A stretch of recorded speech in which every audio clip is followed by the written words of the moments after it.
जय हिंद दोस्तों। स्वागत है आप सभी का आपके अपने यूट्यूब चैनल अहमद टेक्नोलॉजी में।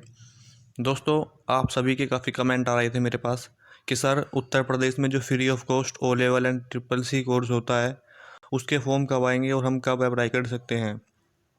तो इस वीडियो में मैं आपको इसी के बारे में बताऊंगा कि आप कब से फॉर्म भर सकते हैं, कौन कौन फॉर्म भर सकता है, क्या एलिजिबिलिटी क्राइटेरिया है और क्या इस फॉर्म को भरने से आपके सिलेक्शन तक का क्या प्रोसेस होने वाला है। तो सभी बातें मैं आपको इस वीडियो में बताऊंगा। अगर आपका कोई डाउट रह जाता है तो आप कमेंट बॉक्स में कमेंट करके पूछ सकते हैं, उसका रिप्लाई आपको वहाँ पर ज़रूर मिल जाएगा। तो उत्तर प्रदेश सरकार जो है दोस्तों हर साल बच्चों को free of cost triple C and O level course कराती है। ओ लेवल कोर्स आप जानते हैं कंप्यूटर कोर्स होता है और ट्रिपल सी भी एक कंप्यूटर कोर्स ही होता है। ओ लेवल जो होता है आपका 1 साल का होता है और ट्रिपल सी जो है 3 मंथ का सर्टिफिकेट कोर्स होता है। इसको उत्तर प्रदेश सरकार फ्री में आपको कराती है। तो क्या इसको फॉर्म भरने की एलिजिबिलिटी है, कौन कौन फॉर्म भर सकता है। तो सबसे पहले मैं आपको बता दूं, इस फॉर्म को केवल और केवल ओबीसी, जो ओबीसी से बिलोंग करते हैं बच्चे, वही इस फॉर्म को भर सकते हैं। अदर कोई भी कैटेगरी का, चाहे आप एससी से हों, एसटी से हों, जनरल से हों, ईडब्ल्यूएस से हों, किसी भी कैटेगरी से आप हों, आप इसका फॉर्म नहीं भर सकते। केवल और केवल ओबीसी वाले ही इस फॉर्म को भरते हैं, ये मैं आपको पहले ही बता देता हूँ। हाँ, तो आपका ये डाउट नहीं रहना चाहिए कि सर क्या हम भी फॉर्म भर सकते हैं। अगर हम एससी एसटी से हैं, कोई भी नहीं भर सकता है सिवाय ओबीसी के। ठीक है, तो ये आपका डाउट क्लियर हो गया होगा।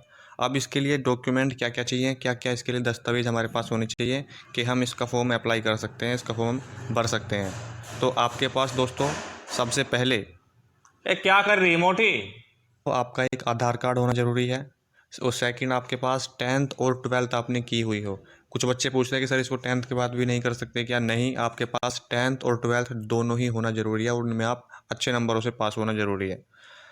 थर्ड है आपका इनकम सर्टिफिकेट। आपके जो फादर साहब हैं उनका एक इनकम सर्टिफिकेट होना चाहिए, आय प्रमाण पत्र जिसको बोलते हैं, और उसमें आपकी जो है 1 लाख से कम इनकम होनी चाहिए। ठीक है, 1 लाख से कम उसमें आय आपकी होनी चाहिए। फोर जो है कास्ट सर्टिफिकेट, यानी ओबीसी का आपका जाति प्रमाण पत्र आपके पास होना चाहिए कि आप ओबीसी से बिलोंग करते हैं, वो आपके पास होना ज़रूरी है। और एक उत्तर प्रदेश का किसी भी डिस्ट्रिक्ट से आप हों, वहाँ का आपके पास एक मूल निवास भी होना ज़रूरी है, डोमिसाइल जिसको बोलते हैं। मूल निवास प्रमाण पत्र भी आपके पास होना ज़रूरी है। तो अगर आपके पास ये डॉक्यूमेंट हैं तो ठीक है, अगर नहीं है तो आप इनको बनवा लीजिए। जैसे आप कास्ट सर्टिफिकेट बनवा लीजिए नया, डोमिसाइल सर्टिफिकेट बनवा लीजिए, इनकम सर्टिफिकेट बनवा लीजिए। इन तीनों को आप बनवा लीजिए अगर आपने बनवाए नहीं है, और अगर आपके पास ऑलरेडी हैं। ज़्यादा पुराने नहीं होने चाहिए, 1 साल पुराना हो तो ठीक है, लेकिन 2 साल पुराना हो तो आप नया बनवा लीजिए। ठीक है, ज़्यादा पैसा इनमें नहीं लगता है। तो इन तीनों चीज़ों को आप बनवा लीजिए अगर आपके पास हैं, अभी आपने बनवाया होगा तो ठीक है भाई। तो ये डॉक्यूमेंट आपके पास होने ज़रूरी हैं। अगर ये हैं और आप ओबीसी से बिलोंग करते हैं तो आप इसका फॉर्म फिल कर सकते हैं, कोई इशू नहीं है। सेकंड आता है कि सर हमारे जो है 10th और 12th में कितने नंबर होने चाहिए।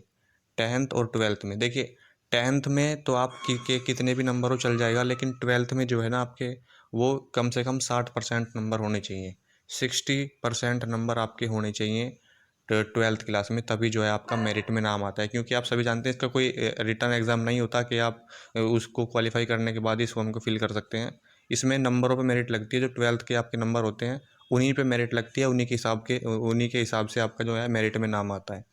तो आपके जो नंबर है 60% से अगर ऊपर है तो आपका 100% नाम आ जाएगा।